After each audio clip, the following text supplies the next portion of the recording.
You do not know me, my name is Joan. I created the Real Attraction Pyramid because, like many people, I was sick and tired of being sick and tired.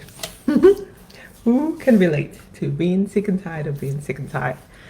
And I'm talking about love and relationships. So I'm the founder and the creator of the Real Attraction Pyramid, but also I am the elite dating coach for fabulous, successful women who are over 40 and are really just tired and done with settling. And now they are ready to attract a love that is as extraordinary as they are.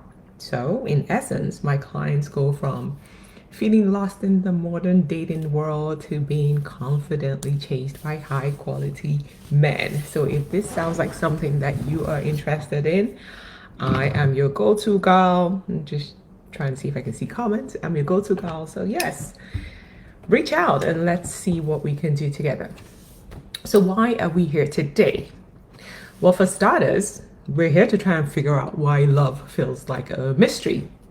So if you're like me, 25 years, love has been a mystery for me. For 15 years, I've been asking questions and pretty much saying no to everything that did not make sense.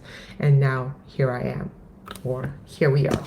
So hopefully by the end of today's session, you hopefully understand the problem with all those traditional relationship narratives that we grew up with, right? You would also understand why modern relationships in 2024 at least need a new framework, like a new set of rules, maybe not even rules, just a new way of handling relationships.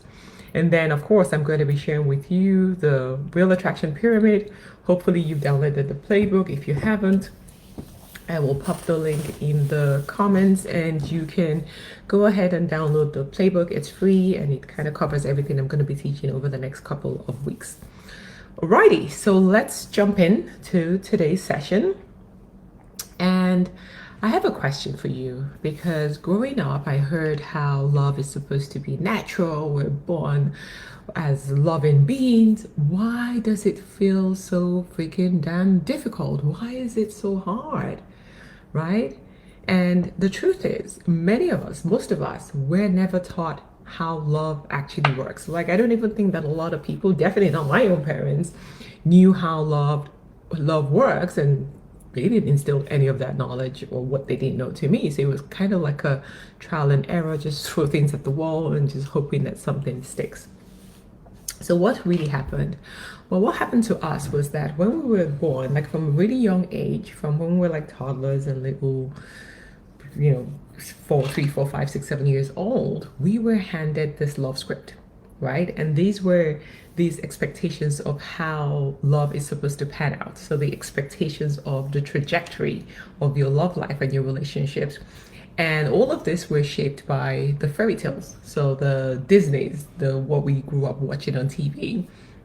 It was shaped by religion, right? And then of course it was shaped by the law, the system, the culture, wherever your environment is, kind of shaped the rules that we were given about how love is supposed to play out. And whether or not we realize this, these narratives have shaped our own choices as well. And a lot of it has kept us stuck in patterns. And if anything, it's made love feel even more confusing, more frustrating, and definitely a mystery to a lot of us. So let me ask you this, and I'm hoping that a lot of you have been in relationships in the past. So have you ever met someone and you met the person and day one it was like, oh my God, we couldn't stop talking to each other. The chemistry was completely electric. Oh my God, we had a 4-hour conversation. Where have you been all my life? Have you had that experience? And then within a couple of days, okay, let's be fair, within a couple of weeks, it's like, ew, no thanks, right? What happened? The relationships went nowhere. It was just all chemistry, all sparks and nothing else. Or have you maybe even gone beyond that and been in a perfect on paper relationship? Every time I say that perfect on paper, I remember my own marriage, which was very perfect on paper. But then deep down inside, you knew that there was something missing. And for a lot of people, I know I did, from very early on, for me, it was the first date. I knew there was something missing. But of course, we'll talk about some of the reasons why we keep moving ahead, even though we know that there's something missing. So have you been in such a situation? Let me know, let me know, let me know. And then maybe for the third group of people, which for me, I think is the worst, where you've had to now stay in a relationship. You're hoping, you're praying, you're war rooming that it would get better. But then after the years keep going by, the only thing you realize is that you've lost yourself in the process. You don't recognize who you've become because you're waiting for a relationship to get better. Well, the good news is, if any of these sound familiar, it's not just you, it's all of us. Like most of us go through our entire love lives struggling with the same patterns because no one ever taught us how attraction really works. But guess what? That changes today. So woohoo to you for being here. Hi, Samira. How you doing? Let me know how you're doing. Okay, so let's jump into the problems, right? And this is around why all the traditional love narratives that we grew up on don't work. I want to say they've never worked, but let's just stick with they don't work today. So looking at the statistics says that of the 100 people that would get married, 56% would end in divorce, 39% would just stay because of the kids or for financial reasons or for religious reason, whatever it is, they would just stay in the relationship or marriage.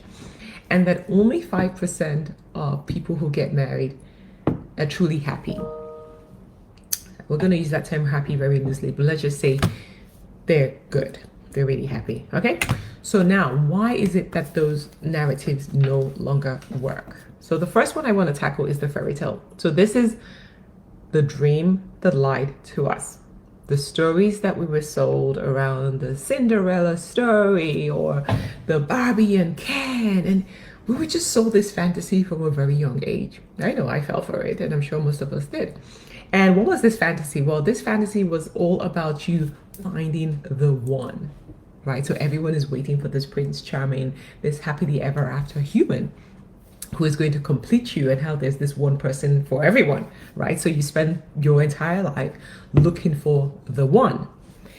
And then we were also sold on this whole just being, and we saw it in all the movies, right? The pretty one got the man, or if it's in religious settings, if you were just a virtuous woman, you would get the man. Or if you were a submissive woman, so you're patient enough and you're enduring enough, you will get your happy ending, right? How many people have that happy ending today? I would say not too many. And then we also were sold on this story around when you find the right person, boy meets girl, and it's just perfect and everything will just be sunshine and rainbows. Yeah, but then what happened? Well, we always watch these movies growing up and we'll see them ride off into the sunset and just think that, oh my God, they're off to their bliss and that's it forever. But that's not where the story ends, does it? Because nobody prepared us for what was going to happen after, right? So you found this person and you married this person or you've been in a relationship, but that's not the reality. The reality is that that initial attraction, that boy meets girl, that fiery moment is very fleeting. It's not enough to build any form of long-term relationship or life together. Well, the stories didn't tell us that. Or that there's this crushing disappointment that we feel when things don't pan out, because it is supposed to pan out. It's supposed to go according to a plan. We were given the script from a very young age. And if that doesn't happen, then it's on you. So now you're a failure. Now there's all of this shame that goes with you not having your happily ever after, because that's not what the story sold us. It was supposed to be, I met the one and that's it. End the story. Like there's nothing else to figure out, right? So the fairy tale stories kind of built this idea that chemistry is the answer. Once you meet that person and you feel that spark, that's it. Like everything else works out. But it's just a trap, because we know we've tried it. It did not work, right? It just gives you that initial spark to get started, but it doesn't really give you the fire that you need to sustain a long-term relationship. So Fairy tale, thanks, but no thanks. Out the window. Thank you very much. Okay, so the second thing I want to talk about is religion. And I know a lot of people are like, oh, we don't want to talk about religion. No, we're going to talk about religion. And these are the rules that keep us stuck. So you hear things, my background is Christian, so I'm going to be referring to what I heard as a Christian. But you would hear things like, what God has put together, let no man put asunder. No man, including you. That things like, oh, God hates divorce, right? Or things like, if you just pray hard enough, if you just fast hard enough, if you just submit to your husband, husbands love your wife, or if you just forgive 7 times, 7 times, 7 times, your marriage will work. Until it didn't. But that was what we were taught, right? So religion gave us this very strict guidance for love and marriage, which to some extent I can understand why they did, but it doesn't work. Okay, so they taught us, oh, okay, you have to stay within these guardrails, but they never really taught us how attraction works and how you can build healthy relationships. So now we're left with these rules that are like shackles. So you have a lot of people staying in very toxic marriages out of the fear of being judged. Even though in religion you're not meant to judge, but I know the judgment that came upon me when I got my divorce. So you do get judged. So a lot of people stay because they don't want to be judged. Or you hear things like a woman who's not married, a woman who's divorced. Oh my God. Wow, the shame. Your worth is tied to you staying or you being able to stay, even though the marriage is not working. Right? They said the woman is the one who makes the home. So you're there being battered, you're there being treated like scum, but yeah, she's a virtuous woman for staying, right? And then of course, divorce is always seen as a failure. It's on you. It's not a growth. It's not that you've grown. It's not that you've made a decision that serves you. No, it is a failure. You have failed. So love in these terms was never love as it is. The original way love was designed was never been designed to be a prison. It wasn't a prison sentence. We created that, or man created that, largely out of ignorance. They thought they were helping us until it's obvious now that it's not working anymore. So now let's move on to number 3. So the third part, which is the law, the system, the culture, right? This is the system that really profits off of love. So how many of you, especially if you've gone through a divorce, you know that divorce is expensive. I know what I lost through my divorce. Forget the lawyers, how much I had to pay, right? And let's be honest, historically, marriage was more of a financial contract before it was about emotions and building together and growing together. It was always about finances. And what happens if you no longer want to play the game? Well, you pay heavily. So we have a society built on these legal and financial structures that make it easy for you to get married. Because for me, when I was going to get married, it's like 5 minutes and you're just like, But then when it was time to get a divorce, oh my God, did they not make it very extremely difficult for you and very costly as well. So you can imagine for a lot of people, like they're afraid of losing what they've built. If you're the primary earner, you're about to leave 50% of whatever it is that you built, right? Or just the sheer trauma, because it's traumatizing trying to navigate the legal system, dealing with lawyers, going to court. Some people just don't want to deal with that. So it's like, oh my God, I'd rather just stay married than having to face going through this process, because they do make it very difficult for you to leave. And then, of course, there's the judgment about failing, because every time you fill a government form, guess what? You are going to have to select the divorced box. I've always wondered why, but you have to say you're divorced. So again, a reminder that you have failed. So that shame thing. So what is the truth? The truth is that less than 1% of people marry their first love, stay together, evolve to their highest versions of themselves, and build a thriving legacy. Less than 1%. That's a scary number. I don't know about you, it's scary to me. So if that is the case, let me ask you this. If this is really the way, why is it so hard? Why do so many of us fail to thrive in love? And why is it that you have this relationships or marriages that starts out so beautiful, so sweet, and all of a sudden, like, you want to kill the person? Like, people have died in the name of marriage, right? So how does it go from being so sweet to being so bitter? Well, the answer is that we have all been doing it wrong.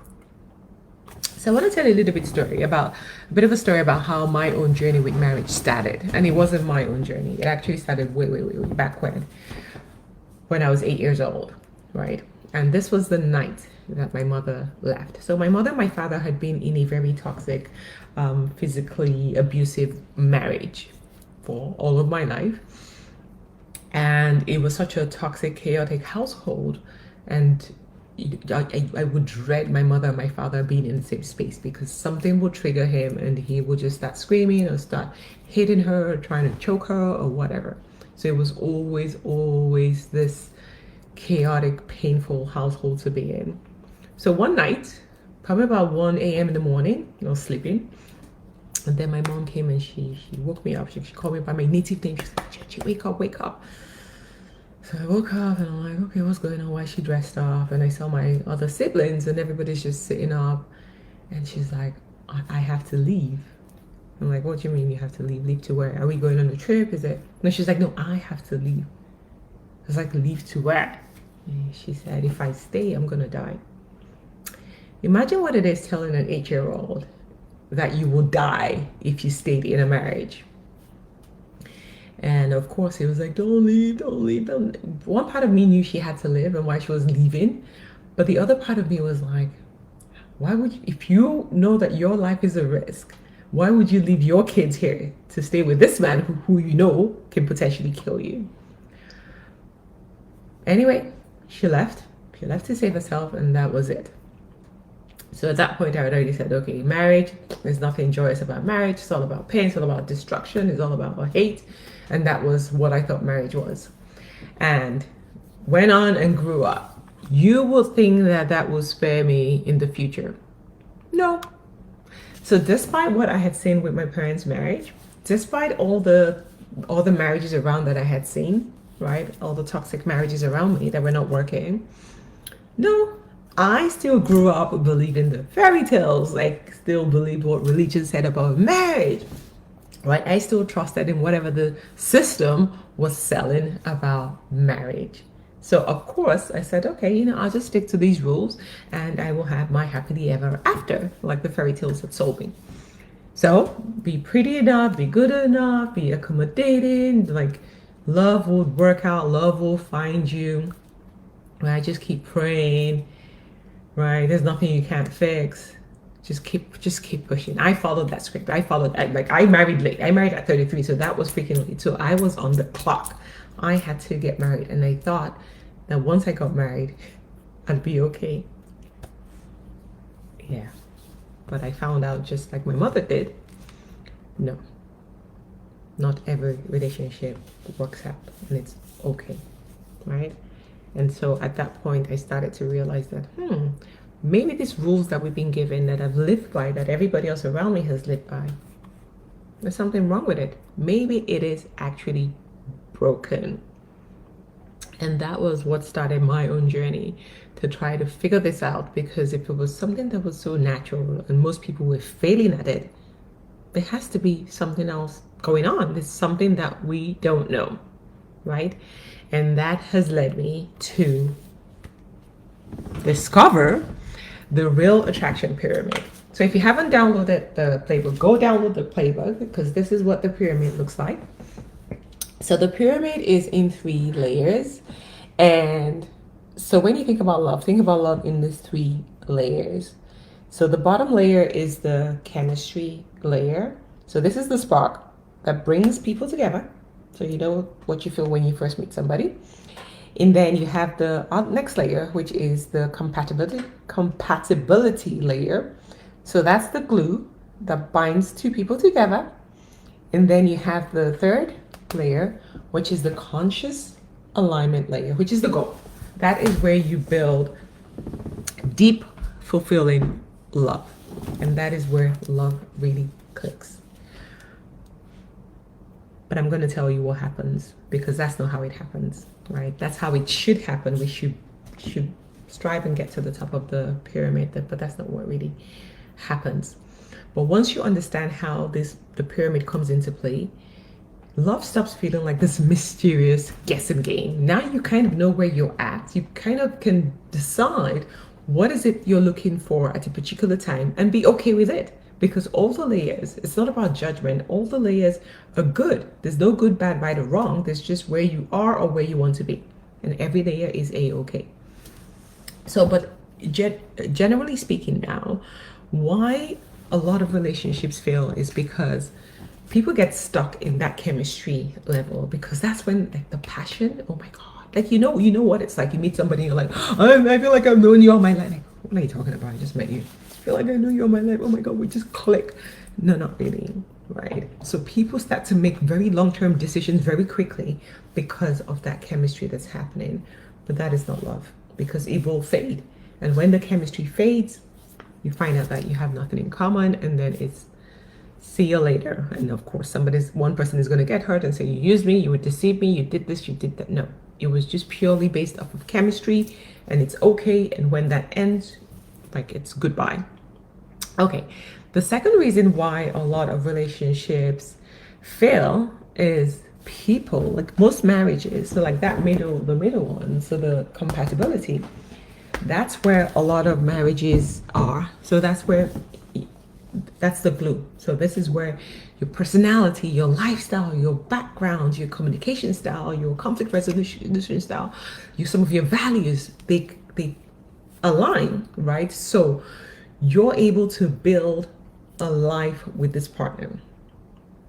But what happens is it's good, but it's not good enough, right? But people stay there and they feel like, okay, I don't need to be super excited or be fulfilling. I can just be good. But then what happens? That's where you see couples after 10, 15, 20 years, they get in a divorce, and people are like, who gets a divorce after 20 years? Well, because it's no longer fulfilling. So that's what happens. They were compatible, but they hadn't extended to the next level. So the conscious alignment is really the pinnacle. That's really the end goal for any relationship. And I use the term relationship loosely because relationship doesn't mean it's one person. It could be multiple people along the way, along your journey, who get you to that point. But the goal is to get to that point with a person. And the truth is, many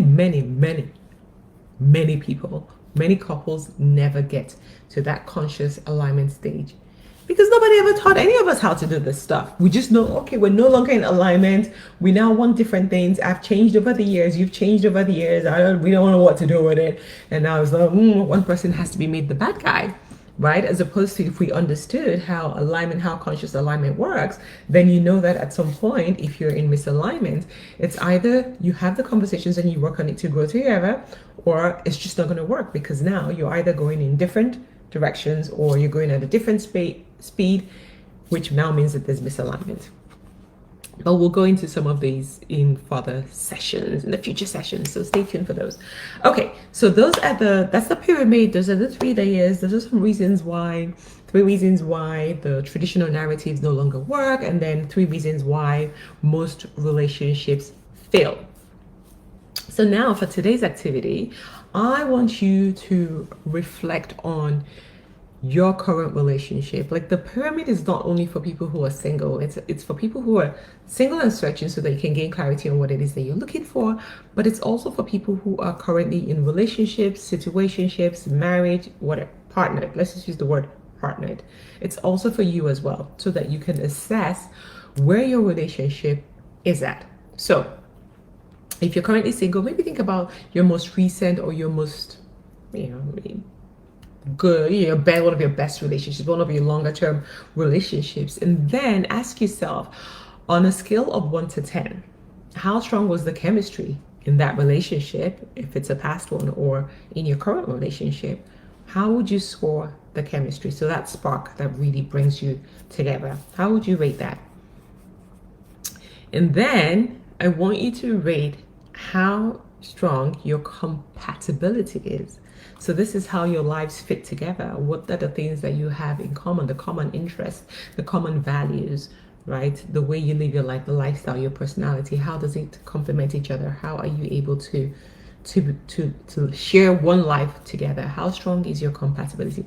Because we know that there are people that are together that are not compatible. They have zero conversations, they do nothing together. We just live, you're just housemates, you're just living in the same house. You have nothing in common.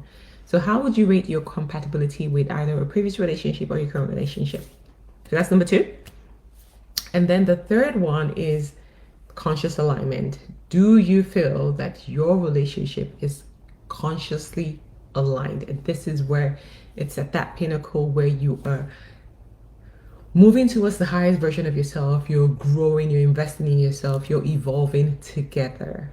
Not one person is evolving and the other person is evolving and hoping to meet somewhere when it never meets, but you're both growing, but you're growing together. So you're evolving at a soul connection level together. How would you rate the conscious alignment of your relationship?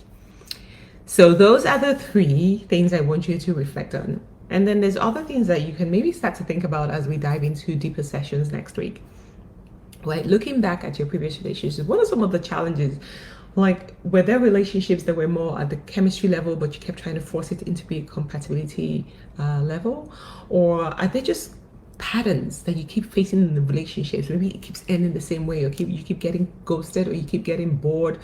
What are some of the past patterns that you've been experiencing in your relationships, right? And where do you think that you've played the most?